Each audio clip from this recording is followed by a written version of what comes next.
Hey, it's Jeremy from Jeremy.net. I'm a comic book artist, writer, creator, self-publisher, and I share my creative process here with you online. If you'd like to support this channel, get additional bonus live streams twice a month, be able to read my comic books for free, get tons of behind-the-scenes content on how I make my comics, my artwork, you can become a Patreon subscriber at patreon.com/Jeremy. That's patreon.com/GERIMI. If you'd like to get a free digital sketchbook, get work in progress animated gifts sent to your inbox, be able to see, whenever I hear notices when I have new comic books coming out, new art prints, hopefully someday getting back to live events and comic conventions, you can sign up for my monthly newsletter at newsletter.jeremy.net. And if you'd like to purchase physical copies of my comics, or if you read digitally on Kindle or Comixology, you can go to amazon.jeremy.net. You can pick up my books there, like my first comic, Eye of the Gods. It is a psychological thriller about a man cursed with visions he cannot control. It's a self-contained black and white story. You can also pick up my current series, Morning Star. It is Lucifer's Fall from Heaven, told as a Western. It's an 8-issue series. This book is volume 1. It contains issues 1 through 4. And recently released is volume 2. That is out now, both in print and digital. This book is a proof copy, so it's got a little banner over the cover, but the regular ones are just the normal covers, and you can see that. You can go check that out, pick it up right now at amazon.jeremy.net. So we have a special feature today. We have a special guest, member of our community and a frequent commenter and hangout in the chat. Pavel's here. Let me switch back to the screen share, and we're doing just audio only, but we've got Pavel here. So do you want to say hi to everybody? Hi, everybody. So we have been talking about his artwork, which I actually think is fantastic, but he wanted some critique and some feedback, and I thought I'd be happy to give it and share. I see people rolling into the chat here. I see Humphrey Bear's here. Actually, that comment is from earlier, so I don't know if he's actually actively here, but Byron's here, Martin's here. How you doing? Welcome, guys. So we've talked a little bit back and forth, Pavel and I, in terms of email and the work that he has. But before we dive into that, Pavel, there's one thing I wanted to share. When we were talking about me giving you feedback and you first showed me a lot of your work, I actually feel like you don't need a whole lot. It's more of just showing you tweaks and places where you can improve and places to refine your portfolio. Because the pieces I brought up here that you wanted to share, there were 2 pieces I grabbed besides that just because I want everyone else viewing to see that I personally think already your work is pretty amazing. There's the, let me turn off the other layer. So this digital painting is one of the pieces you had in your portfolio. And you mentioned that digital painting is very time consuming for you, so you don't necessarily enjoy it as much as you do doing more drawing related work. But yes, I look at the pieces like this one. I know that this is a Fortnite piece, right? Yep. Yeah, this piece and then the other one, the guy in the gas mask. You are a far better digital painter than I am. When I look at these, I feel like you could be getting professional work right now.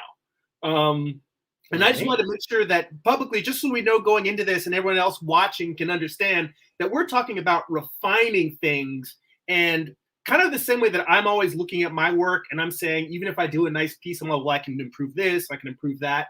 This is more about refinement. Your actual technical skills as a digital painter, I think, are fantastic. And if you wanted to, you could probably, I think you could be doing concept artwork already, like right now, professional work. That's great. Yeah, I mean, I wanted to make sure that everyone knew just how good you are, because when we get in here and me actually giving you feedback and comments, it might be like, oh, well, he's on his way and he's kind of working on stuff and that's also true. Like again, that's also true for me. I'm always working and refining, even with the skill set that I currently have. I still feel like I have a lot to learn, but I wanted specifically to point out that your digital paintings are already very, very good. So I know that we're going to look at, and I have the character design pieces loaded up here in Procreate. But the reason why I wanted to pull up these figure drawings first is because the main thing that I noticed in terms of tweaking your artwork is about completely drawing through your figures. Because you have a bunch of figure studies like these also in your portfolio, and they show your very light under construction, and they show your more detailed construction.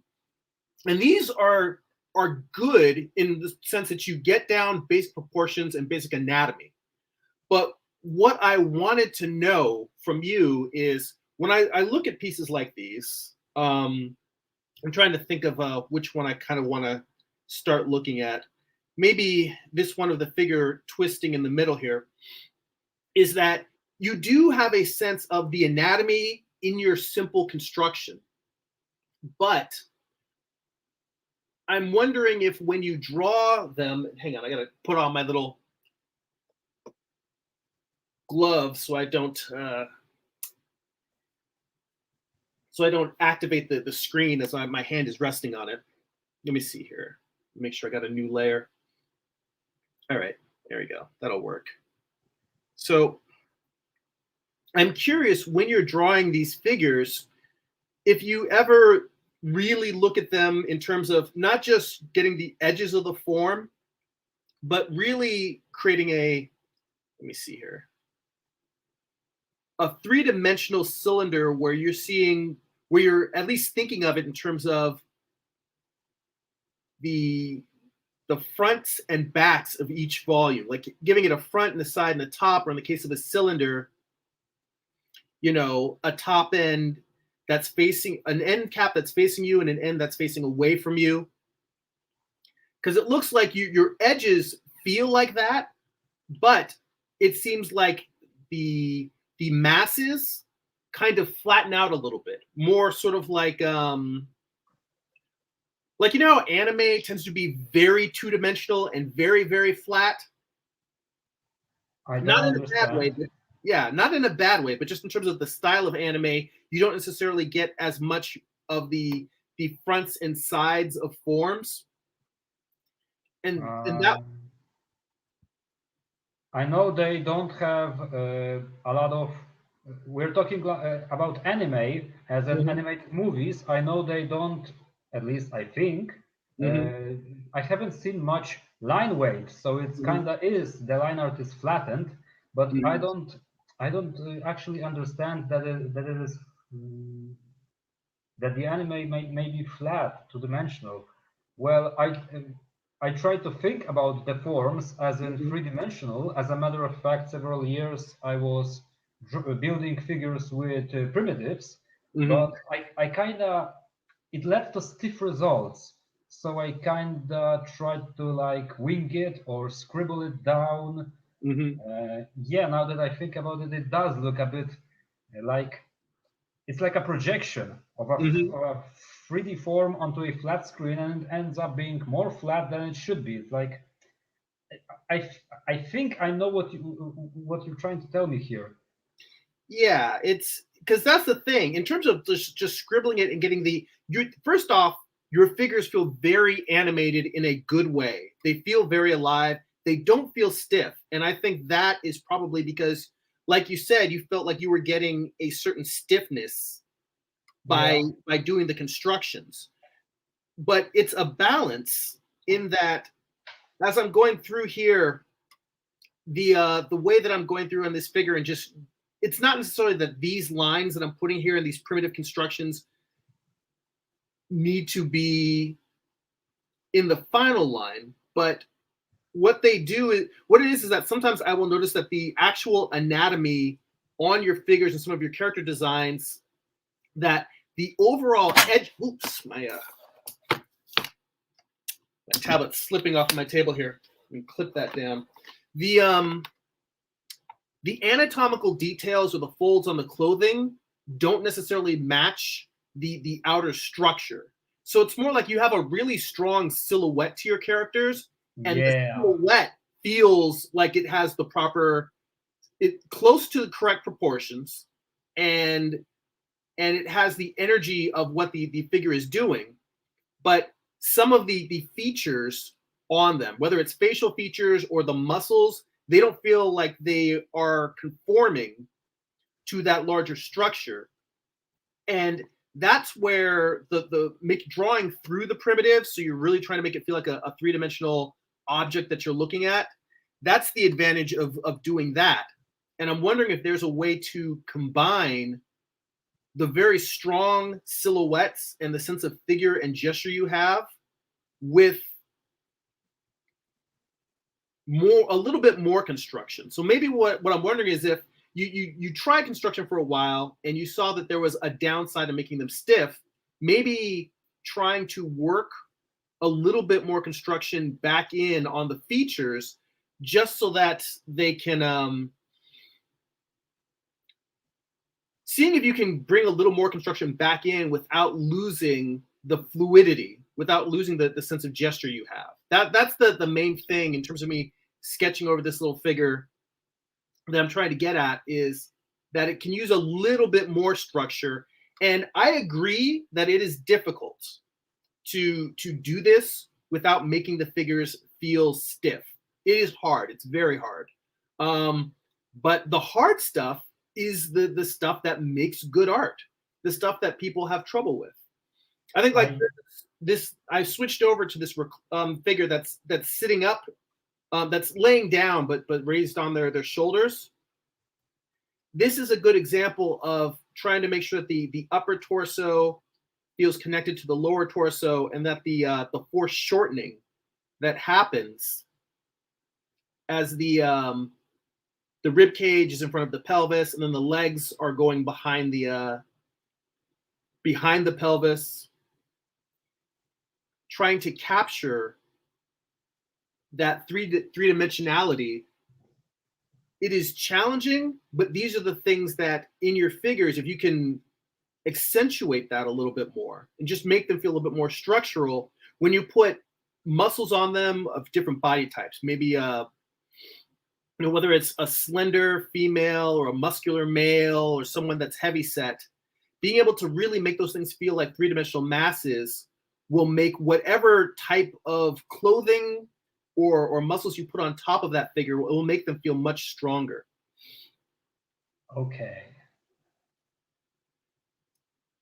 The problem here is that in drawing that rib cage, as I draw the hand coming forward now, I've kind of obscured it a little bit. It makes perfect sense to me. Mm-hmm. And to be honest, I think that what you could do, I don't think that you need to change your current process of working. Yeah. I think what you can do is when you're drawing a piece, this is the last one I'm going to sketch on, and then I'm going to move to the actual the character designs that you sent to me. I think that all you would need to do in order to make this more of your creative process is to work the way you normally do. And when you get to this stage, to go ahead and put an overlay, a digital overlay on, and look at these volumes, and then turn that layer off and continue with your drawing the way that you intend to. But as you start refining your line work, every once in a while, turn this layer with the structure back on and say, oh, wait, does this object actually, even though it fits into the silhouette, does it look like it is a three-dimensional object? For instance, right here, I'm going to zoom in on this foot. Now, the way you have the foot here, the silhouette of the foot works. But the problem is you're losing the sense that the foot has a top plane that's coming down, and then it has a side plane. In fact, let me erase that a little bit because I want to really refine this. It's got a triangular shape to it. You've got the side. And like you notice how with our feet, the part where our toes are is very flat, but as you get closer to the ankle, the foot raises up to meet the ankle. And the fact that you've got that part that's raised up, and then you've got the part that is flat bending into the ground. And this is difficult to show in simple line work, which I know that that's the style you're more interested in working on. It's a simple line work. What I described there is difficult to show. But I'll draw over here on the side. If you were doing a drawing just in terms of line art, maybe the way that you show something like that is, hang on, I have to put a really light layer down to scribble this in. Sure. I have this idea that I may find photos of people like reference, and I could draw the usual, but I could also perhaps make it a drawing, like a construction, like just build the figure using the pose from the reference. I used to do exercises like that, and it was in the back of my mind that I perhaps should go back to that stuff, because I don't know, it was just sitting there. Like watching some movies and stuff, there's plenty of reference, and just build the figure out of primitive forms to see how they relate to one another to create a pose. That is a great exercise. That's definitely something I would add back in. Sure. But what I was going to mention in terms of your drawing and creating that three-dimensional effect, this simple construction that I drew very lightly here, you know, that still looks more like a primitive shape. It doesn't really feel like, it doesn't feel as organic as the feet that you drew there. But what you can do is when you come in to refine these forms, let me just lightly draw in before I adjust my line weight, that side and that front. What you can do is use the shape, the light shape of these side and top planes to, let me try to think of the right words. You can use these to help describe that primitive shape, meaning you put to try putting anatomical forms, the anatomical descriptions, the lines that describe the anatomy, placing those lines along where that side would be. For instance, if you might have a very light line, instead of doing a solid line, maybe doing a broken line that goes this way, and then have that broken line change direction. So even if you're doing just line art, you're still describing where that turn is happening. And maybe up at the top, near the ankle, it might round a little bit more. You may actually put one or two lines to describe the fact that that's not just a line that goes from the cylinder into the ball of the heel, but that there's a little bit of a change of shape, a soft turn. And soft turns are very hard to show in line alone. It's very difficult. And this is another thing that not only is it difficult, but it's easy to go overboard. So this is one of those cases where it's better to, less is more. You don't necessarily need all of these lines, but you can use very simple, trying to put all of your anatomy, trying to line it up along where these forms are changing. It kind of helps to sell the illusion.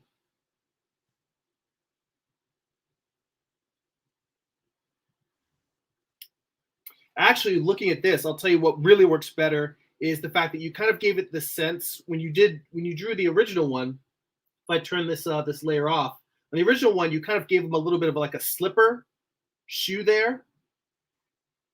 Doing that kind of thing along the side of the slipper, that actually is a perfect place to put these kinds of marks to really show that this thing has that side plane. And there's not every time, for instance, if I go in here and I erase what I just did there,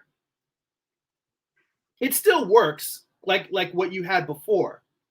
So sometimes it helps to have those lines in there, sometimes it doesn't. Or again, you do color on your pieces. So this is also a place where you can also say, all right, I know where those lines are going to be, but I'm going to do them in color. So we spent a lot of time just looking at that. Let's jump into the actual line art. And I see Amaris is in the chat. I think I know, it's hard to describe, but I think I know how to use this this feedback Mhm. to make my figures better. This simplification process was Mhm. something I always wanted to implement, but Mhm. it kept evading me because of this fear of I was fearful that they may end up looking a little bit too stiff in relation to the gesture drawing. Mhm. I'm definitely gonna try this. Yes. Well, I'll tell you that when I take figure drawing classes, even now, the feedback that I get from my instructor is that my drawings are too stiff. So the fear that you have is a reasonable fear. My work does tend to be a little bit too stiff, and I'm constantly fighting to get more of that gesture back into it. Um, but it's one of those things where I've noticed that as time has gone on, as I continue to work and make art, the challenge is refining things. As I've gotten closer to having figures that have better proportion and better structure, the challenge now for me is to get more of that gesture into the work. And maybe for you, you've got really good gestures. Like when I look at this sheet and all these characters, all of them have great poses. They all feel very individual. Like they don't feel like they're just the same body over and over again. Um, they feel like they all have individual character to them, and individual personality in their poses. So you've got that part down. When it comes to structure, it's a matter of refining, and I think that's the main thing that you're at is it's a matter of refining things as opposed to you need to reinvent. You don't need to reinvent. Okay. So looking at this, the main thing here in looking at these is that there's little places like I mentioned before where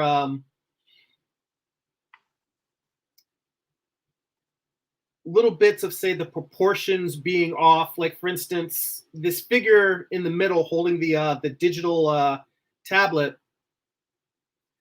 Let's say he's an 8 heads tall figure.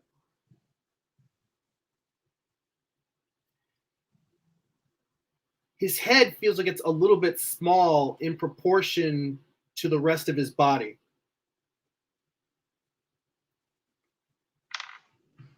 Let me see here. If I draw this down to Yeah, for many years I was drawing real big heads, and I wasn't really aware of this until Mhm. someone pointed this out. So now it's like counter extreme. I'm trying to Mhm. shrink the head sometimes, and it ends up being too stretched. Well, I have the same thing. In fact, I mean, I've mentioned it many times. Proportion is my biggest problem. I'm constantly fighting to improve my proportion. So for this guy, definitely, it's just a matter of bringing his knees up a little bit more. Like the top of the knee should probably be about here. The boots, in fact, I can probably make this a little bit bolder.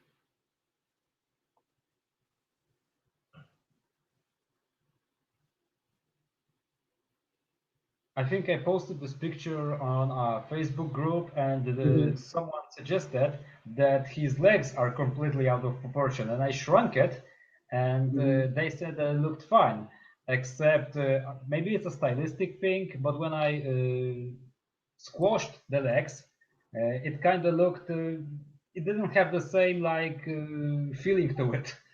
So maybe it's just a matter of character, but I agree that his legs are just way too long. Well, if you the problem is more that if you squash the legs, then they're going to look too thick because they should be Yeah. a little bit thinner. The problem is that it's not an easy one-to-one. If you were to just lasso them, you could shrink them down, but then you'd have to go in and individually lasso each leg and make them a little bit narrower. But this is one of those things where, like for me, when I start a figure, let me throw another layer on top here with some white.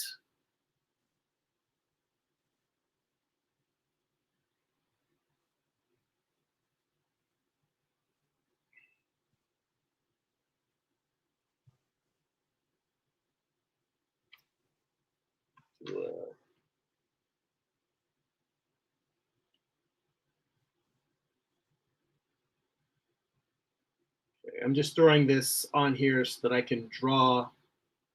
Oops, I don't want to group that. I just want it below. No, I don't want to. There we go. So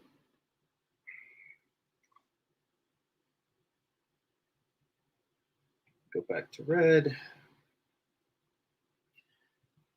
You know, usually when I am starting with my gesture drawing,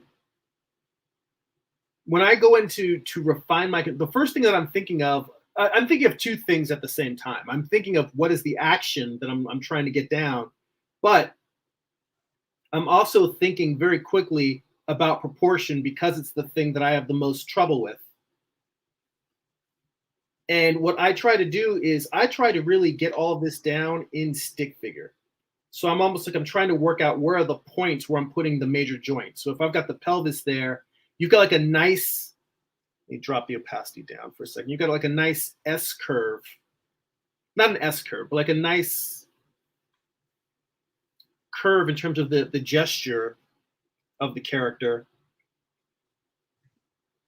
Okay. What I try to do is block out, like I know that the middle of the torso, about where the nipples is. I mean, have you studied sort of the Andrew Loomis, the 8-head figure proportion?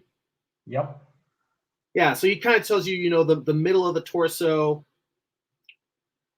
halfway up the figure will be about where the nipples are, and then halfway up again, you'll have the head. A lot of times when I'm just simply sketching a figure in,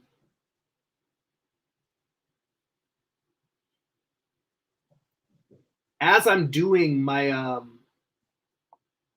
my simple, I guess, mannequin pose, I'm thinking about all of that. Like I noticed that the arm, even though the legs are too long, the arms are actually a little bit too short because the wrist tends to go. It's not way too short, just a little bit short because the wrist is a little bit higher above the that pelvic line, and the wrist tends to be a little bit below it, and the hands come down, and the elbow tends to be, if you go down to the knuckles, the elbows tend to be about halfway up, as opposed to, in this case, you know, the elbows being up here. So these are just things like drawing your pose as a stick figure, just like this. This is how I tend to correct my proportions. I'll go through and I'm just looking at it just in terms of a very simple stick figure. When I've got just this, arms, legs, you know, pelvis, rib cage. And at this point, when I've got this much down, I start checking for things in the proportion to be wrong. And I'm like, okay, the knee should be about halfway up. And then I look at this, I put this little break in there a little bit too low. So I'm like, okay, if the knee is up here, then that break shouldn't be there. So I don't expect to get it down perfectly when I'm doing my gesture. I expect to do the gesture, and then I have to fix the gesture before I move on. So I think that's actually an interesting thing, is to use this early stage before you even start blocking, making your forms more solid, is to use this stage of the drawing to make adjustments to your proportions. Oh, I see a lot of comments in the chat. Amar is here. Let's see here. How you doing, Amar? Let's see. Yes, he asked if I was doing live feedback today. Yeah, we've got Pavel in, who's been Yadi, and NMN in the chat, and we just got in, and well, yeah, Amar's in there. He's got a lot of comments about similar things that we're talking about in terms of adjusting where the different landmarks are.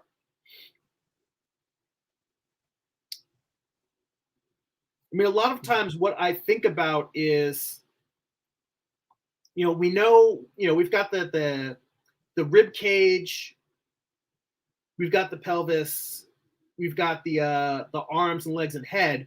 Once I get those things blocked in, I start thinking about where are the, huh? This is phenomenal. Really, just for the couple of days ago, I was thinking about, I'm having trouble with the, I apologize for a better of a better word, the 3D-ness of the form. It was like looking flat to me. I was thinking, how could I help imagine those forms as 3D objects? And I thought maybe I could use my mannequins, because I bought those mannequins. We were chatting up. I asked in the comments a couple of videos back about those bodycoon mannequins, those little gray ones, and I bought some. I ordered some actually, and they are great, very beneficial. Then I had the idea about maybe I could make myself a 3D mannequin in one of the programs, because I know I can use a 3D application. I know I've been using it for a couple of years now, and now this looking at the form like a simplified 3D object is what was missing. This is great. I feel like when I'll be trying this stuff out, it's gonna lead to a lot of improvement. What was that last part? I think the microphone was covered by something. Oh, no, I could hear you. I was just drawing, and for a minute I stopped. I didn't hear all of it. Right. You were in the zone. I fell into the zone. Yeah, I am sure that it's when I'll be implementing what we're talking about, all the feedback, it's going to lead to a lot of improvement. I was especially having trouble with different perspective views, like top-down perspective or worm's eye. I couldn't get everything to work well, and now looking at them like 3D objects, this is going to help a lot. So I won't be afraid of some like extreme shots or angled shots. By shots, I mean like camera shots in drawings and stuff. Well, that is definitely what I use a lot of the my figures for. Hang on, I'm gonna switch my where's my camera? So, oh, so close. So when I use my figures, frequently what I will do is, if I've got difficult poses or I've got them, doing something dramatic, and I know it's going to be like a lot of foreshortening or a dramatic angle, I'll pose them and photograph them, only because it's easier to photograph them and look at the photograph than it is to hold them in my hand while I'm drawing. But there will be times when I'm drawing, and instead of, it really just depends on whether I feel like I'm not getting it right, because the photograph does flatten the image out and makes it two-dimensional, as opposed to, we have two eyes, we have binocular vision. So real life real life is in stereo. I sometimes close one eye to see like a camera lens. But yeah, what you were saying, just in terms of like looking at it in a three-dimensional object, this whole idea, let me go back now to I'm kind of afraid of using these mannequins, because I bought the male and female mannequins, and the female one broke. Its arm fell off, and like, what's it called? A refund, it would be very hard, because it was an over ocean actually delivery. And I'm kind of afraid, will this other one break too? And I thought maybe make it a 3D model so it wouldn't break. That's an idea. I mean, I have bought I have two males and two females, because sometimes I have males fighting males, sometimes I have females fighting females, and it made sense for me to have both of them. But the second set that I got were knockoff. They were imitation, and they were much cheaper. They were not as good of quality. Maybe I got the knockoffs. So no, the company's name was on the box. I can't be sure. They are very delicate, but see that the joints are very delicate. They almost feel like falling apart. I have two males and no female now. Unfortunately, I was too tough on the female. Unfortunately, it seems she broke up. Yeah, I mean, that sucks. But I mean, hopefully they'll get cheaper over time, because they used to be super expensive, and their prices have come back down. But I wanted to tell you that the whole thing about learning to draw primitive objects the idea of being able to take a rectangle and draw it, that line doesn't need to be that big, being able to draw it in a 3/4 view. That was a horrible line right there. Being able to draw it in a 3/4 view, being able to draw it almost straight on.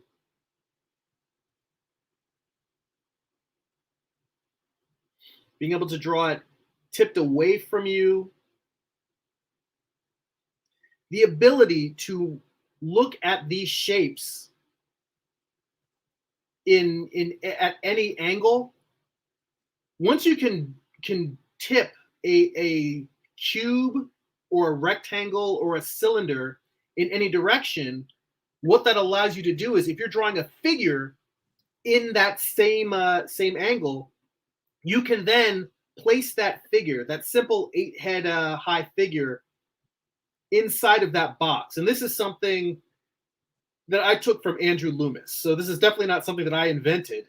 And who knows, Andrew Loomis, I'm sure he learned it from somebody else. But once you can draw simple boxes, you can put your stick figure inside of that box. And then it's just a matter of making sure that all of the parts feel like, you know, if you put it so that you're looking at the leg, if you're looking at the figure inside of this box, then when you have the leg coming down, you're like, okay, the leg is going to be a cylinder at this angle. It's almost like doing a math problem where you're trying to make sure that all of the parts agree with each other.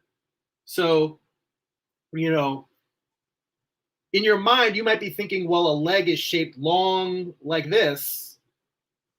If you're just in terms of drawing it as a silhouette, you might have kind of the general shapes. Yeah. Hang on, let me undo this.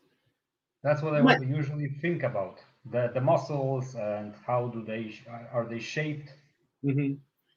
And see, that's the downside of thinking just about the silhouette, is that if you're just working on the silhouette and you aren't thinking about this underlying volume, you aren't thinking about, then it changes the fact that these muscles look differently when you're looking at them at this angle. This muscle that might seem kind of long, like the calf, it looks more like a sphere wrapping around the cylinder at this angle. And the kneecap, which we think of as kind of a circular, almost like a plate on the front, may look more like a very flat roll or a bun, a piece of bread on the top. You know, like all these things look differently at different angles. And that was the thing that I noticed in the overall drawings. Because when I look at all of these as drawings, these are perfectly, they're great character designs. The expressions you have are really good. It's proportion and thinking about 3 dimensions. And like I said before, I acknowledge that it is difficult to do this and not have the drawings feel stiff. That's that's what separates, you know, a good artist from a great artist. Like, in the same way that usually artists tend to be either photorealistic or they tend to be very cartoony and have energy, but somebody who can do something where they can combine them, where they can make something realistic, but also make it look realistic and do fantastic, amazing things.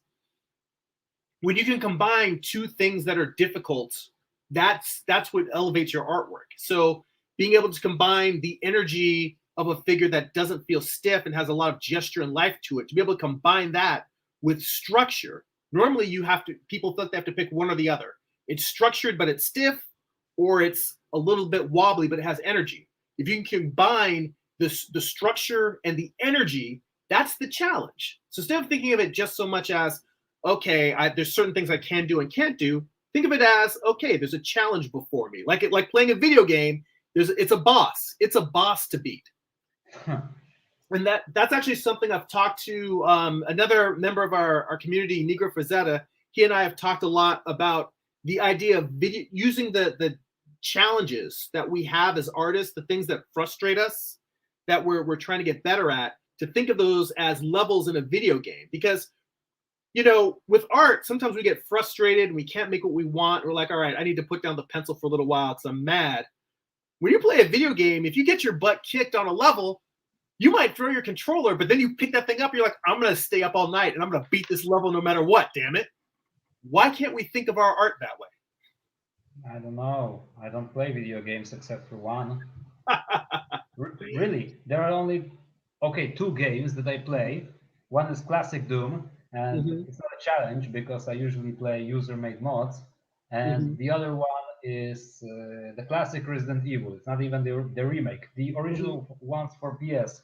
So this feeling of overcoming challenges and fighting bosses, I'm afraid I forgot about this. I haven't played any game for real in a long time. Well, I'm the same way. I had to stop playing games in order to finish my first book. By the way, Amar in the chat says that he learned what I was talking about from making 3D models. So that's somebody else who's done what you were talking about in terms of actually building 3D models to help learn how to improve their sense of primitive forms. So so that's someone else who can at least co-sign on that idea. So many comments. Yeah, I mean, a lot of people in here. See, 90s players in here. He's talking about how to draw a head. Johnny says hello. Trevor says skull. Thanks for popping in before work. Johnny's trying to think of artwork in the same way. Let's see here. Yeah, Amar says learning the primitives to be able to draw, but learning the primitives to be able to draw from memory is really helpful. So you don't always need a reference or a 3D or an IRL mannequin. I agree with that. In fact, the way that I've learned to think about reference is not to always use reference, but to always have reference handy if I need it. And the idea for me is to try and draw something, and if it doesn't look right, reference is the first tool that I use in order to try and correct it. And, you know, in talking about stiffness and gesture, I noticed that even though I went through here and I made this figure feel a little bit more three-dimensional, I may have made him a bit beefier than the figure you have, but also you have a really nice, the way that you drew the figure, where you've got his midsection sagging kind of to the right, the way that people will sometimes slouch, you captured the personality of this character. See, so that's this is the kind of thing that you want to learn how to merge this. You don't want to lose that slouch that he has while he's looking over. Yeah, like for me, I may have made this little figure off to the side feel like it's the same pose but more solid, but he also doesn't have as much character as your figure. So when you can combine the little personality of he's bored, he's at work, and he's kind of slouching, when you can combine that with a figure that feels solid, that's when your work will be like next level. So even as I'm going through this, I noticed that there's a lot of great things in your drawing that I didn't capture in mine. Let me go to the other page of characters you have in here, because there was something that I was going to mention about style that I think might help you. Yeah, I have a question about style, but I want to reserve questions for last. I want to hear your feedback first. It's more important for me. All right. So on this page, like I felt like all of these, like the things I mentioned there about the proportion, I feel like all of these have pretty good proportion. Like again, the woman in green, her legs are a little bit long, but it almost feels like it's an anime type exaggeration. So it works for this drawing, even though it's a little bit long. But on this page, all of these feel like really, really good drawings. All of them feel like they have individual personalities. What I was going to comment stylistically is that the actual line, the final line that you have, you know, they definitely feel like they are sketches. You've got like a light line, a light gray line that you color over. And I'm wondering if you've ever thought about varying up your line weights a little bit.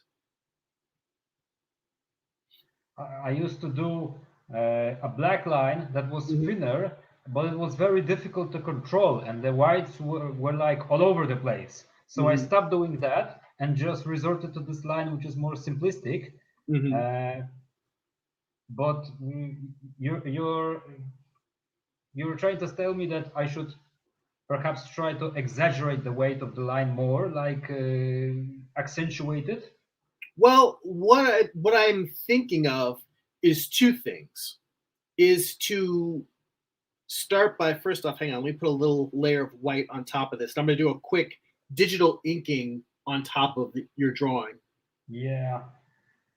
What I'm thinking of is both varying the thickness, and then also adding thicker lines on the underside, because what you have on your line work tends to be what people call a deadline, and not a deadline like you're trying to get something finished on time, but a deadline as in it has one consistent thickness throughout the whole figure. And I have seen some animation designs and anime where that look is used, but I find that you tend to get more life and energy in a drawing if you've got a variety of thickness. So what I like to do is I will start with one thickness. I'm gonna have to make a couple of practice strokes on the side here just to see if this is going to give me the line that I want. What I'll try to do is I will intentionally use a thicker brush for the silhouette of the figure. Okay.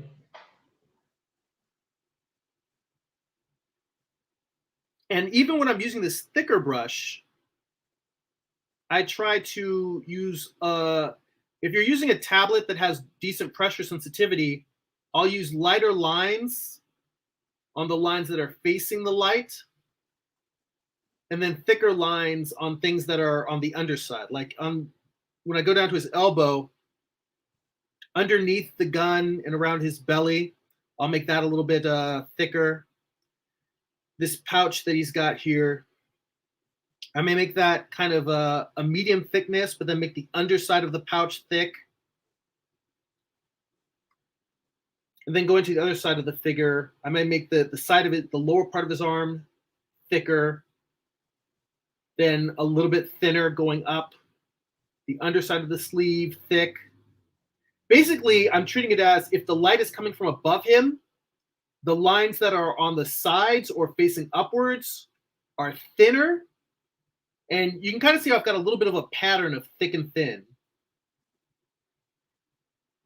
I usually don't put I don't consider the light in the line art, because I never know where is the light gonna be coming from. Sometimes I will change my mind and then like put the line in the bottom, so it's like the light is coming from the bottom onto the figure. But yeah, I agree that looks great. I have to say, it's like a completely different style, but it's much more interesting. Yeah, well, you know what? I acknowledge that it is a good point. Because I have done drawings where I will start adding color or tone, and I'll realize that the tone that I'm adding does not agree with the lighting. Like I may be like right now I'm lighting this as if he is lit from above. But let's say that I put really hard lines on the left side of the figure and he was lit from the right. If I go in and I start realizing that the color looks better with him lit from the left, I'm kind of screwed because I have to redo the line art, or I just need to light it the way I originally drew it. So there is a point there that when you light it the way that you already light your work, you have freedom. You have freedom in the sense that you can make the lighting whatever you decide in the color phase. But or perhaps you could start with a thin line, then decide on the lighting, and then on a new layer, thicken the lines that are facing away from the light, perhaps. Yeah. But notice how I did kind of the whole figure in this thicker outline. And I might come in here and maybe just to separate them a little bit, do a little bit of the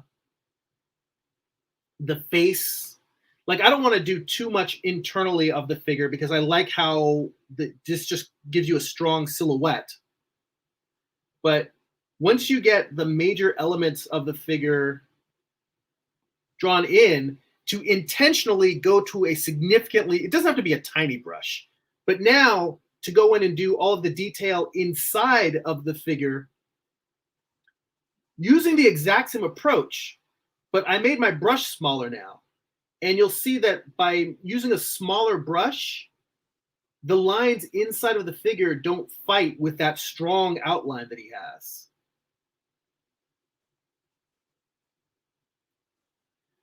So now when you come in and draw in these extra details,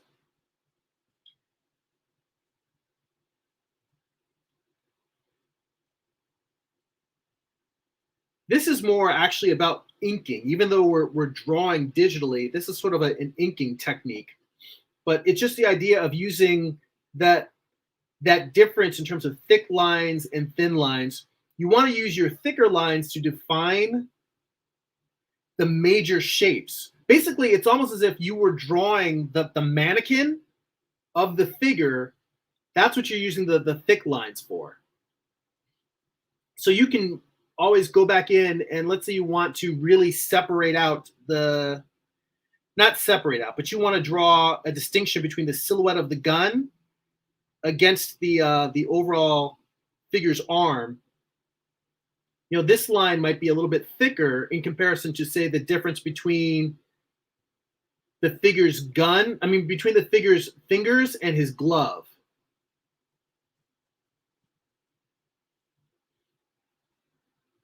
You know, I have to confess, I would usually skip the inking stage because when I'm having this rough sketch, I will just go over with this gray clean line and try to optimize it because I'll usually change something along the way. Usually they are hands, and I could like re-ink it for the second time, re-clean it. But I sometimes skip it in order to produce artwork faster. I have this weird sensation that I want to make it fast. I don't want to spend too much time on a single picture, and that's one of the things I meant when we were discussing in the emails, making digital paintings. Like there are some paintings like that Fortnite piece. If I recall correctly, I think it was 2 years ago. I spent something like 2 weeks on and off on it, and at the end it was just driving me crazy because I wanted to make something and I would just put the painting aside for the next week and just do drawings and no painting at all because I wanted to return to this drawing fast thing. Well, I don't think that that's necessarily a bad thing in that I draw very slow. And it's something that I know, and I personally would like to be faster. So I don't want to tell you that you need to slow down, but what it is that these are exactly what you designed them to be. They're sketches. And what I think in terms of style is that just by doing a couple of things, you can make your sketches feel more like finished pieces. So your sketches are already very, very developed, and they're not very far from being a finished piece. And with a little bit of extra work, you can make a sketch that feels almost, even though it's a drawing and not a painting, it could feel just as finished as a digital painting with just a little bit of refinement of your line work and actually the color of your line work. That was the other thing I was going to ask is, have you experimented with, instead of doing that light gray line, have you experimented with doing different colors of line art? Sometimes I would color the line art with a darker color of the color underneath it. So the darker base color. So like if there's a gray, the outline would be a darker gray. I hope it makes sense what I'm trying to It say. makes complete sense. I totally understand. I've learned this from pixel art several years ago. And like doing some kind of color, like, I don't know, red or blue, then no, I haven't done that. I gotta say, that looks great. Well, thank you. I mean, I spent a lot of time working in ink, so this is not too different from this is pretty much my process when I'm making comics. It's just I do a lot of rough sketch and then just go in. And again, like I said, your silhouettes, the poses you draw are very, very strong. They're good. So if you have it, and for me, inking over a figure that has a strong pose is very easy.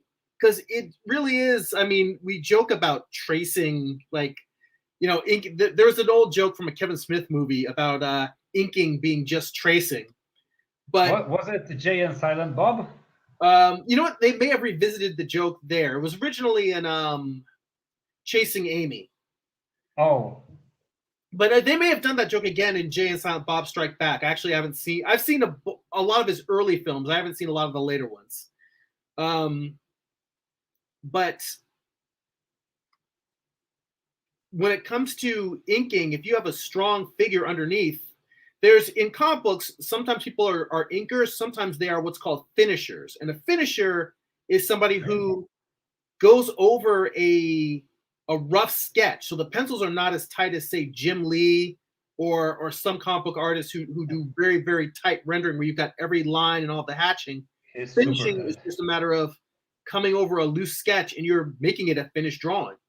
When it comes to,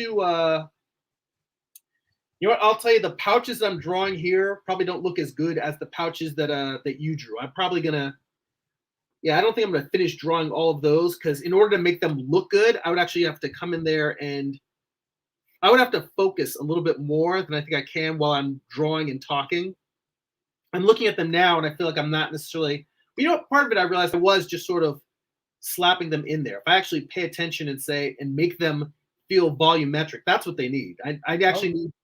I realized I was following your lines too closely, and that your lines work well if you just scribble them in. But if you make it a hard, solid line, then I actually need to take the time to make them. See, that's the difference. Yeah, that's why I usually don't do inking, because when inking, when I just trace my lines, they tend to look even more flat. So I have to draw, but then I'm concentrating on the line weight and the smoothness of the line, and it's impossible for me to concentrate on more than one thing. It's like I have zero split attention. It's hard, and I'll tell you, it's definitely harder to do it while I'm talking. But here's something super important that I noticed, and this is something that relates to what we were talking about earlier. I was looking at this pouch zoomed out a little bit, and I was like, why does it look so weird the way I drew it? And it's because the first time I drew it, I just followed the lines that were here, and it curved down like that. The problem is that what it should do, and this is what I wanted to show you, is it should go out first and then down, because this is a three-dimensional object. That is the difference between it feeling just slapped on and it actually feeling like it has structure. And that's the kind of thing where I was talking about in all of the clothing and all of the anatomy. Those kinds of attention to detail are what makes an entire drawing feel finished and structured. Now, the main thing I'm going to do here is I'm going to try and very lightly finish up just a little bit of the clothing. I don't want to draw too much detail in there. And then I was going to try tinting the color. So not just making it a darker version of the line art that's already there, but to actually try and make it a color that complements what you have. Because that's the other thing I think is giving you different thicknesses and different line weights, more thick and thin lines on the drawings, but then also using color more than just a darker version of the line you already have there. I think those two things will really make your drawings feel more finished. And that was the goal that I wanted. That was the thing that when I said I was going to talk about style with your drawing, is that I think your drawings overall are great drawings, but they can feel a little bit more finished. And that's what I was going to, that's what I'm trying to show you here. And I'm not going to ink the entire drawing. I'm just going to do just enough that I have some different materials when I start going in here with different color, that I have stuff to work with. Do this.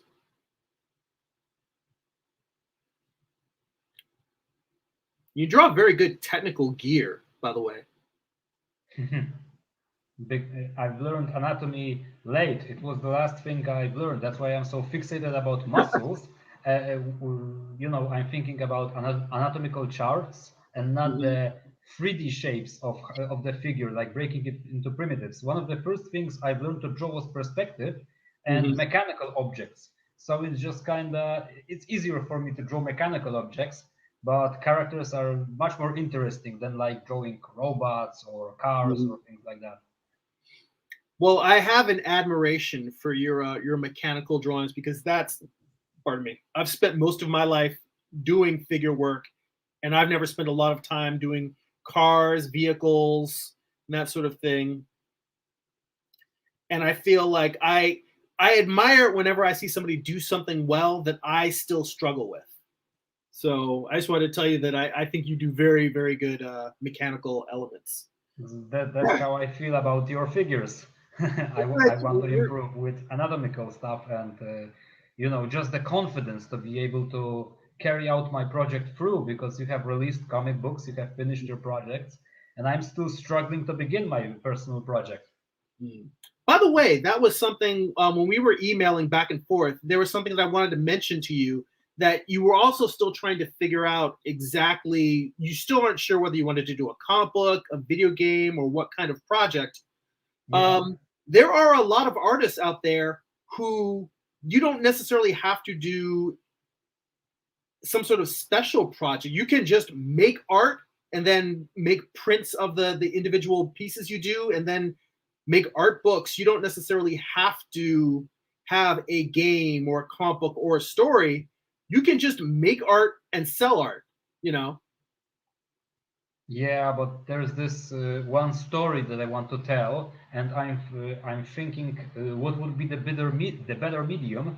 Mhm. And today I'm more inclined towards comic books because they are primarily focused on story. And Mhm. in games, there is also the element of gameplay. And I have studied game designs. I think I've read a book or two about it. And to be honest, I don't really care about gameplay. I know what it means, what this thing means, but it's the storyline I'm more focused on. Mhm. That was great. So, well, that yeah, that's good. I guess the main reason why I brought it up was just simply the fact that I know that you were a little bit concerned about not knowing what project to make your the big thing to work on. And I was going to tell you that if you don't know or had trouble thinking of what to do, that just making individual pieces and just selling those pieces can, that's a perfectly valid career to just make art and sell art. Um, Hang on, I'm just going to see. There's a lot of comments in Yeah, the chat. We're let's really look at the comments. yeah. We'll go through. Let me go through a few of these comments and then I'll continue drawing. I'll get into the color part. We'll go a little bit long if you aren't in a hurry to go anywhere. Oh no, sir. I have all the time in the world. Because okay, just for everyone who's watching, I'm just going to skim the chat and maybe answer a couple of questions just because I've got Pavel here and we're talking live. But let me come through here. Let's see. Aimer is so nice, and I gotta tell you that I once tried animation. Mm-hmm. I was doing some very simple animations, but the one thing that really annoyed me was that the volumes. It was like the keyword was the volume. Mm-hmm. It was like the muscles and the bones didn't feel like muscles. It was like a stick figure, Mm-hmm. and the muscles were like flapping around as if they were bags of sand or water, and I couldn't keep the volume. And now that I think about it, if I focused more on the 3D aspect, on the primitive side, it would Mm-hmm. have looked a lot better. Yeah. Aimer, Trevor in the chat made a good comment. He said that proportions and style are a weird thing. He said Peter Chung's figures are 12 heads tall and it lends an elegance. Are you familiar with the animated cartoon Aeon Flux? yeah, Yeah. I Peter Chung is the animation director and the creator of the show, and his characters, they have very, very strange proportions, but it works for his show. So it's one of those things where it's challenging for everyone. I don't know if any of you recall the show Fist of the North Star. We're talking about 1890s anime, and those figures were like humongous. They were like giants, ordinary people, and it Mhm. looks cool. It looks very imposing, and that's what they were going for. They wanted these heroic figures, but between all of us, I kind of prefer more realistic proportions. So I'm still in this on the struggling spectrum. Yeah, I mean that's again, it's one of those things where it's a matter of taste.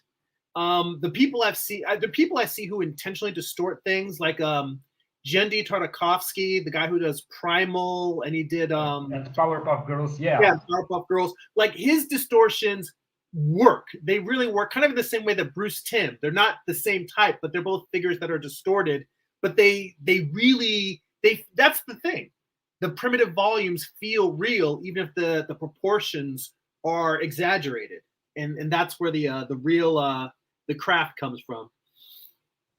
Oh yeah, Amar mentioned exactly. That's one of my favorite animes. I think he was talking about Fist of the North Star, which I haven't seen Fist of the North Star since I was in high school or college. I saw it and I thought it was awesome.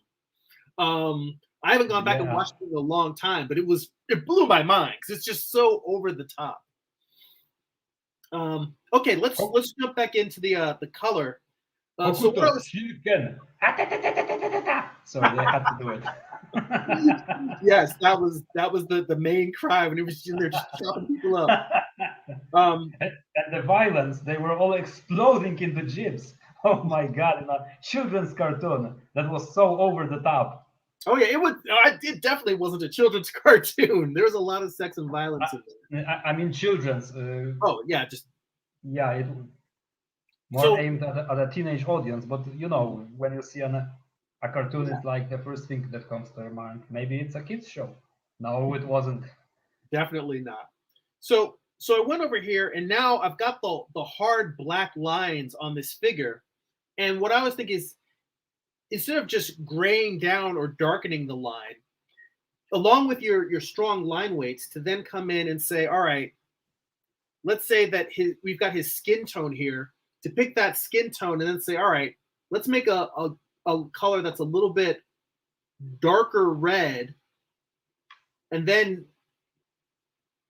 maybe keep it desaturated. Maybe we can try out a little bit more saturation or a little bit less. This is something where we can go and play around with a few different things until we see what looks good. But the idea of going in, and it's not just, oh, it's a slightly darker version of that color, but actually to make it intentionally a different flesh tone.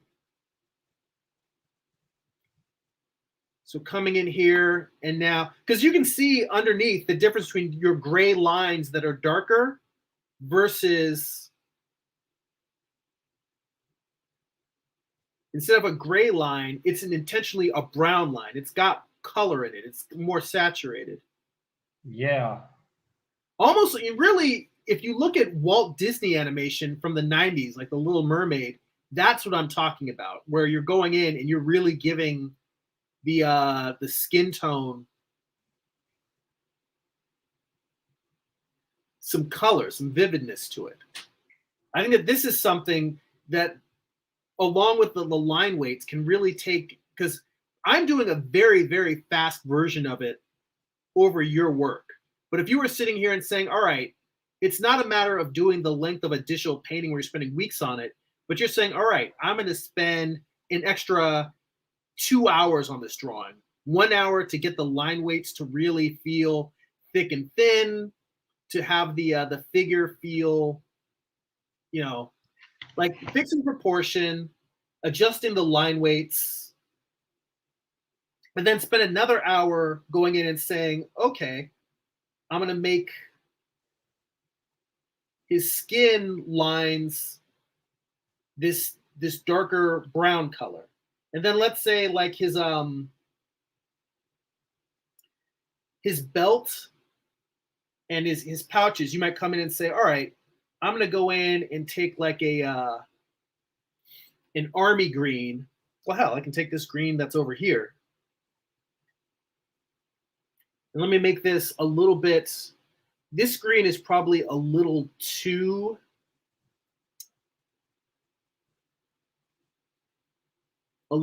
bright. So let's make this darker. Yeah, keep the saturation low, but make it a little bit darker. Let's see how that looks. Actually, you know what? I can tell because the brown is a little bit more of a tan color. I should move this closer into the yellow range. Let's see here. Maybe like that.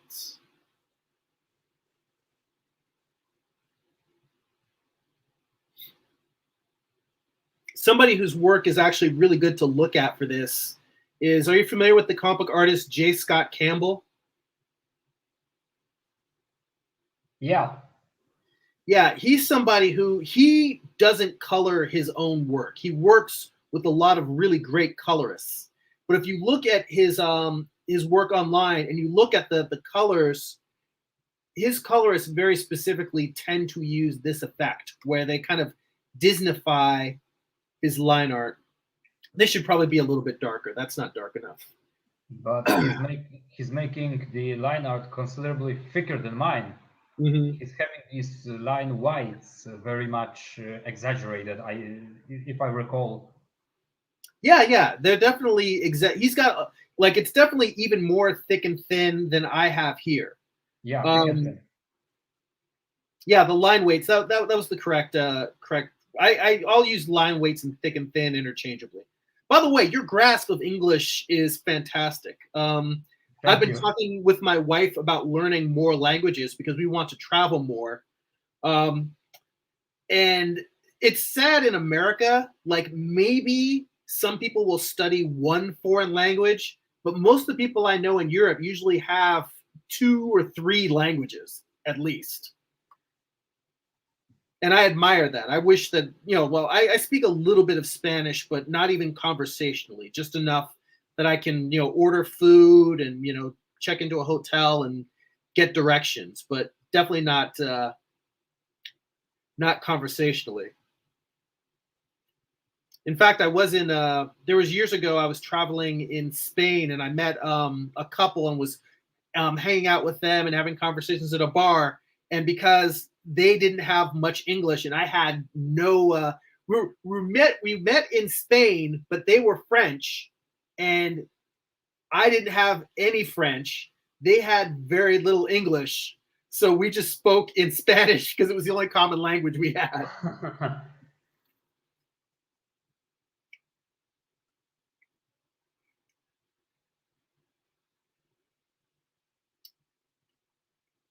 I mean, the fact of the matter is that given the color of the base color of the belts and the pouches, this probably should, the color that I'm using here probably should be more of a brown than a green. But this is another one of those things where you might look at that and say, well, the proper brown to use is probably a little bit too close to the color that I used for the skin tone. So that's another thing to keep in mind, is you can also make choices that are not necessarily, oh, this is the color it should be, so I'm going to make it that color. Sometimes you make color choices artistically, specifically because you want to make sure that things contrast. And, looking at his hair, it's a very common thing in comic books to look at people with dark hair and to make those lines, make the lines in the dark hair blue. So that's a choice I think I'll go with here, is to go on a dark blue color. And we'll just see how it looks. Because the other thing about this is you try it, you see how it looks, and if it looks like garbage, it doesn't take long to go back and change it. Looks very vibrant now. Yeah, I think that blue is a little bit too bright. Let's go. No, I mean the whole idea. It looks very more professional, I guess. More finished, yeah. Well, I'm glad that you like it, but I do want to darken it down a little bit, because that's the other thing, is it's a matter of finding the balance where you want these things to. Now we'll leave his eyebrows black. His eyebrows probably should be black. This is a great idea, I was afraid of a black line when inking, because I kind of felt it just makes everything appear more flat, it's hard to describe. It had something to do, maybe if I exaggerated the line weights a little bit more, Mhm. but this idea about using the darker tone and shifting the hue so it's actually more colorful, more vibrant, this is great. Well, good. Yeah, that's exactly what I was hoping the response would be.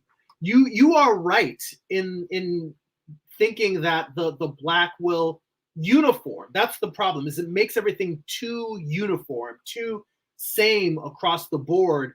If everything is black, I mean, in my comics, I'm doing black and white artwork, so it makes sense. Yeah, But when it's black and white, yeah, definitely. But when I like to color my artworks, Mhm. I can't capture. I try doing black and white stuff, but I just can't capture the, I don't know, emotions, the mood. It's hard to describe. Maybe everything looks very uniform, Mhm. not enough variety. So I prefer to work with color, and black was the enemy of the color, I suppose. And this is a great idea. What color do you think we should make the gun? Like for the Something line art? maybe like something from the cyan, but desaturated and darker. I Yes. usually I usually start with the desaturated cyan. I don't know if I spell it correctly. Yeah, a No, dark no, sky blue, that's something correct. like that. Yeah, the challenge is Or trying to find a blue that is different from his hair. or is it cyan? No, Cyan? it's cyan. You said it correctly. Cyan? Yeah, Cyan. like the chemical element. Yes. Wait, hang on.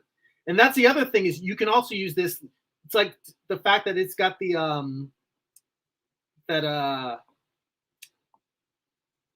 the loop that's on the side. You can also use this to separate materials just by making them different colors. And you've already separated materials by doing the base color, but this helps to accentuate that.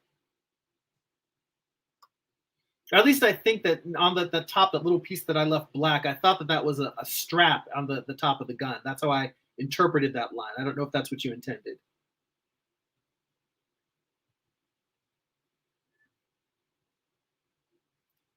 This is one of those where it might require playing Disappeared. with a couple of different color values until you find something that's right, because this feels like it's not dark enough. Like it might be something that's a little bit like this level of saturation, but maybe a little bit. Hello? Can you hear me?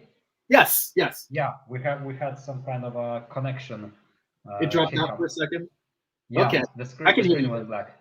That little cord part, to be honest, I have no idea what that was supposed to be. Maybe just like a cable that connects this like laser Mhm, aim thingy to the end of the gun.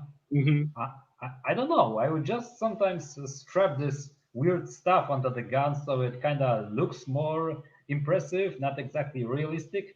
mhm, Something like they've done in the old movies from the 90s where they would like put all sorts of tactical stuff on the gun and mhm. nobody would question it. Well, obviously now we have the internet, we have YouTube and channels of people who know a thing or two about guns, and they're saying like, why do you need a laser aim on a sniper rifle? I Yeah, that mean, wouldn't work at all. yeah.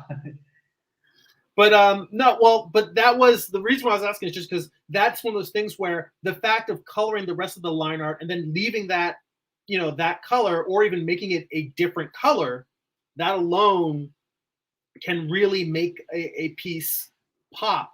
Or it can sell the fact that it's got all these different line weights on it and just reinforce these different looks and feels. And I'm trying to think with his uniform, black might actually work for just leaving his uniform black, but maybe softening it just a little bit. Like a Maybe dark gray yeah, 75, something like that, maybe. exactly. So something that's pretty close to what you already have, but maybe just a slightly darker with a little bit of blue in it. Not a lot of blue. So a very desaturated, like grayer than navy blue, like a dark,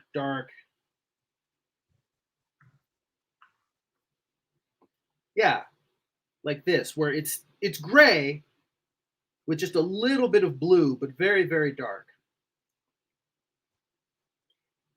And mind you, this is something that, we did this very quickly.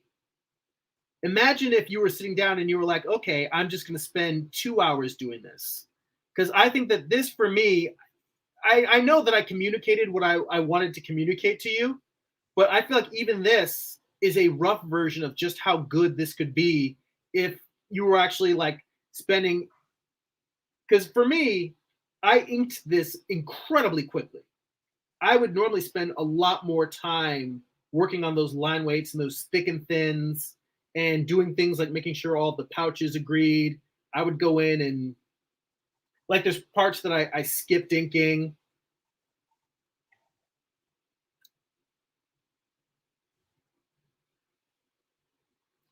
But overall, I think that that it's just the combination of these two techniques, coloring the line work and varying the line weights.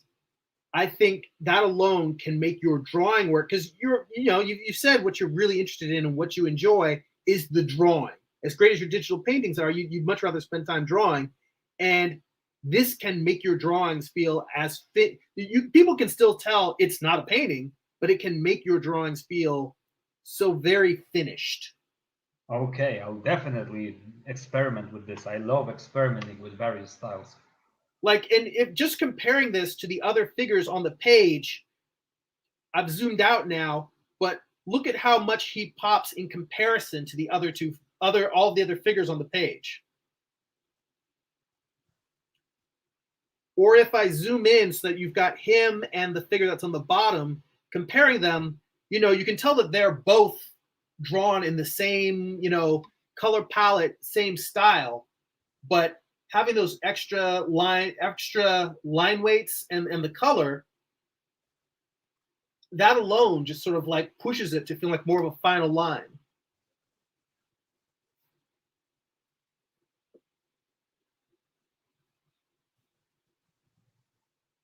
I may have lost you for a second in the audio. You're still connected, but I don't hear you. So, can you hear me now? Yes. Yeah. Okay.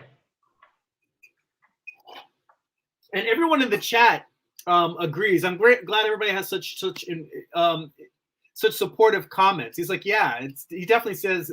Byron agrees it's a decent foundation. He says it's mostly refinement. I mean, I think you have an excellent foundation, and I will tell you. That's so spirit lifting. Thanks, guys. Like I said, I continue to take figure drawing classes, and one of the common themes that I discuss with my instructor, Carl Ganas, and I've mentioned before, he's got a YouTube channel. You can check out some of his videos where he demos some of his instruction. But one of the conversations that I've had with him over the years is that the fundamentals are the hardest thing to master, but once you get past the fundamentals, the hardest, refining the very subtle details where you're just making a line a little bit thicker or a little bit thinner, using a little bit more tone to turn a form, learning how to properly turn forms with tone, learning how to use color better. All of these little subtle things that you learn as you go along, the more you go from learning the broad basic things to the subtler things, the harder it feels like it's trying to approach the speed of light. Like, how going from 0 to 100 is, a car can do it. Going from 100 to 500, a jet can do it. You're getting something going from, 500 to like 2,000 miles an hour. As you approach the speed of light, it's supposed to be impossible because the amount of energy and the force that's on the object that's traveling, it's supposed to be near impossible. That's sort of what it's like when it comes to refining these things. And I think the challenge, a lot of the difficulty that you felt where you're struggling with your work is because you feel like everything, it sounds to me like you feel like everything you're doing right now is so hard, but that's because you've done a lot of the easy stuff already. So all of the stuff that's left for you to work on is the difficult stuff. And the difficult stuff is going from good to great. That's what's really hard. But what I'm telling you is that you're already good. Thanks. Well, I don't know what to say. But I definitely agree. When I was just starting out several years ago, back at the university, and I couldn't really get any of my professors, I'm ashamed to say it. Maybe I framed it in a bad way, but they weren't very helpful on teaching me how to draw from imagination. I told them, listen, guys, I need to draw from imagination where I can study anatomy and stuff. They told me that I don't need this. What? That's the base stuff. So I Googled some stuff. I downloaded some books. I purchased some books like Glenn Vilpus or Sarah Limblett's, besides the obligatory George Bridgman and Andrew Loomis things. When I was learning the bases, like using 3D forms to describe the figure, it was like every day I was making progress. It felt so easy because it was the basic stuff. Now it feels like walking through a minefield. It's like I make one move and something just doesn't work good. I have to go back and I just, yeah, it's definitely much more, maybe not challenging, but demanding attention. Maybe that's the proper way to describe it. Yes. Well, and that's exactly how I've felt for a number of years. And another realization I had that will maybe make you feel more comfortable about these challenges is that in the same way that when you play a video game and when you level up or you go to the next level, all of a sudden you might have all of these new powers and can do more, but the bosses and the creatures you fight get stronger. As your skill grows, every time you learn to do more and are able to control your artwork or master have a deeper understanding of the fundamentals, what happens is all of a sudden you see a ton of mistakes that you didn't see before. Yeah. And that's why whenever you hear interviews with artists like, say, Gerald Brom, the fantasy artist, I love him. Yeah, you hear like Brom, or you hear somebody like Carla Ortiz or Cynthia Shepard. You see all these great, amazing artists, like somebody like Ahmed Aldori. You see how great they are, and the reason why they are incredibly humble is because even though they've climbed to this heights, now they can see flaws in their work that they couldn't see before, and that's always going to happen no matter what stage you're at. As you grow, you look over, your ability to see more mistakes in your work also grows. But the ability to see those mistakes is part of that learning process. And now that you can see them, you can fix things that you didn't fix anymore. So in a way, that's why I always go back to this whole thing about not being frustrated at making bad artwork, and that learning to examine your mistakes is your biggest teacher. Because once you can see mistakes you didn't see before, you can fix them. If you don't see those mistakes, you don't know they're there, and then you don't grow. So it's not necessarily, it's not fair to tell you don't get frustrated. It's to say that this frustration is a good sign. It's a positive sign. When you see a problem and you're like, I can't figure out how to fix this problem, remember that maybe a few years ago, you didn't even know that problem existed. And now that it's here, you have the opportunity to work on it and to improve it. So that frustration you feel it's not a negative.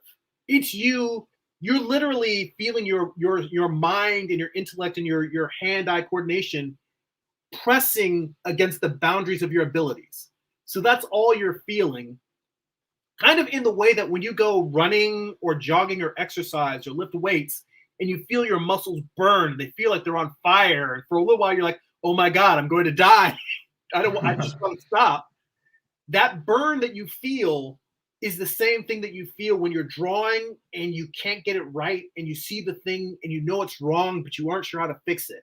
I hate that feeling.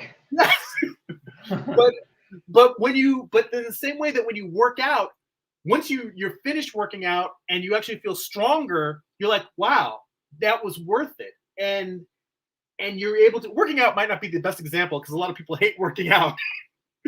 but as you get stronger and you realize you're able to do things you weren't able to do before, you realize that barrier, that thing that you're pushing against, when you're pushing against your abilities and you feel like you can't do it, that sensation is what makes you get better. It's when you feel that barrier and you push against it. Pushing against that feeling is how you improve. Yeah, I get it. Yes, welcome it.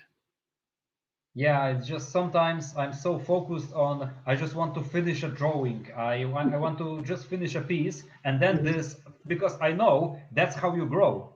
So Mhm. when this challenge comes, it's like I feel okay, so the fate has decided that I have to face a challenge now and to Mhm. grow. But I don't want to grow. I want to just finish a piece, and that's where the frustration comes. But you gotta be humble and sometimes you just have to face the challenge. No other Mhm. way about it. So I try to be optimistic about it. Oh, all right. Well, that's good. That's good. Um, all right. Well, you know what? Hang on. We've got last couple of comments in the chat there when we were talking about anime. I know that Amar said that Ninja Scroll, along with Fist of the North Star, said Ninja Scroll is one of my favorite animes of all time. And Trevor also said Ninja Scroll is awesome. Cowboy Bebop and Redline have great stretched figures too. Um, I've had Cowboy Bebop on DVD, like the whole box set, for a long time, and now they've got the live action show. I kind of want to just go back and rewatch the anime. I've never seen Redline, so I'll have to check that one out. Um, okay, are there any questions that you have while we're here live, or anything that you'd want me to demo or draw or try to explain? No, I would love to ask some questions, but they are more like related to my current situation. So Mhm. no, maybe not live. Okay, yeah, yeah, I we got can. kind of ashamed before everyone right now. Regarding the techniques, I can only say thank you, and that I'll definitely try to. Uh, what's the proper word? Implement, right, that was the word. Implement Yes. those techniques and experiment with them, because definitely, while I prefer a thinner Hmm. line style, Hmm. I thought I said Einstein. No, line style. I will definitely try to combine this with this thick and thin to, Hmm. integrate it. Yeah. Well, and also your style is your own, and whatever advice that I may give, you're going to adapt it and change it to what works best for you. You might decide that you want to keep the lines thin, but you might still Add some try white. the coloring of the Yeah, line art. And also another thing is, even if you're doing a thin line, it doesn't mean that as opposed to, it doesn't mean that you can not. Hang on, what is this thing doing? Why is this not draw? Oh, because I have it on an alpha channel. That's why. Turn that back on. It doesn't mean that you also can't. You can still have thick and thin. You don't necessarily have to go as thick as this, but you can still, even if you thin lines, you can still have a nice variation of going from thin. Because there's something about the idea of a line where it's not the exact same thickness all the way through, and the idea of having one end of it, having it tapered, where it's thick at one end, thick in the middle, and then thin at one end. Or, really skilled inkers can do a line where it goes thick to thin to thick and make it very smooth. I still haven't developed that skill yet, but there's people that are full-time inkers have mastered. They can make the line as thick as they want anywhere they want it to be. Um, my point being is that you don't necessarily need to go as extreme with the thick outline as I do. I find it really helps define the figure. But even if you do it, even if you don't necessarily go as extreme as I do, you can still make lines and intentionally make them, like, for instance, when you've got the let me go back to this layer. I have to turn off the alpha. There we go. So I can draw on it again.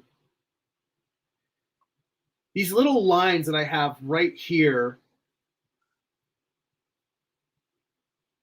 over the anatomy, like you were just trying to give a sense of the curving form. You're actually describing form with little lines there. yeah. Um, Something like that, you can describe them with a bunch of lines that are all very fairly equal weight, but you can also go in and have it where it's just, you know what? Because this drawing is so small, it's hard to show what I want to show. But what I'm trying to say is you can go thick to thin, thick to thin, thick to thin, thick to thin, thick to thin. You can do the same thing, and having lines be, say, thicker at one end or thinner at one end can really make it feel a little bit more volumetric. And I can't draw it on this only because I would need to have a much larger resolution that I'd be working at in order to draw it with that. I can't get that level of thick to thin on these little lines here where we can see the pixels.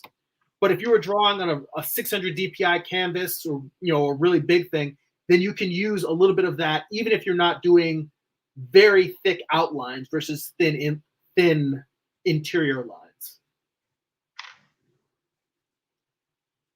So on that note, let me close out the show here. Say goodbye to everybody, and you can hang on. And we can talk for a little bit more afterwards. But everybody who was watching, thank you so much. And I also want to thank you, Pavel, for coming on and being, because even though I try to be very positive about it, hearing critiques can be, some people don't take critiques well. You volunteered and you asked for it, and I think that, it takes a lot of courage to put your artwork out there in front of people to have them discuss it. So I appreciate you coming on and participating in this way. Sure, my pleasure. Like I said, I very much enjoy criticism. Well, I'm very glad. I'm glad that the comments have been helpful and that everyone else has responded so positively to it. So yeah, thank you very much, everyone. Yes, thanks everybody. So on that note, for anyone who wants to support this channel, get additional bonus live streams twice a month. You can participate in our art book study group. We go through some of the finest art books around and do deep dives on them. A lot like what we did here, except working from people like Walt Reed, his book, The Figure, working from Andrew Loomis, George Bridgman, dissecting them, going in deep dives, as well as being able to read my comic books digitally for free, see work in progress artwork and more of my writing, my developing, going very deep into the process. You can get all of that and more at patreon.com/Jeremy. That's patreon.com/GERIMI. For as little as $2 a month, you can join the community. If you'd like to get a free digital sketchbook, hear from me once a month to get notified when I've got new art prints, new artwork for sale, new comic books for sale. You can sign up for my monthly newsletter at newsletter.jeremy.net. And if you'd like to purchase physical copies of my comics, or if you read digitally on Kindle or Comixology, go to amazon.jeremy.net. They'll forward you to my Amazon author page. You can pick up books like my first graphic novel, Eye of the Gods, psychological thriller about a man cursed with visions he cannot control. You can pick up my current series, Morning Star, Lucifer's Fall from Heaven, told as a Western. This is Morning Star Volume 1. It's the first 4 issues of the series. Also recently published, Morning Star Volume 2. This is the conclusion, issues 5, 6, 7, and 8, plus tons of back matter, script excerpts, thumbnails, breaking down my creative process, all that and more at my Amazon store. Guys, thank you so much for hanging out. I appreciate all the great comments and feedback and everyone participating. That's it for now. Go be creative. That's true.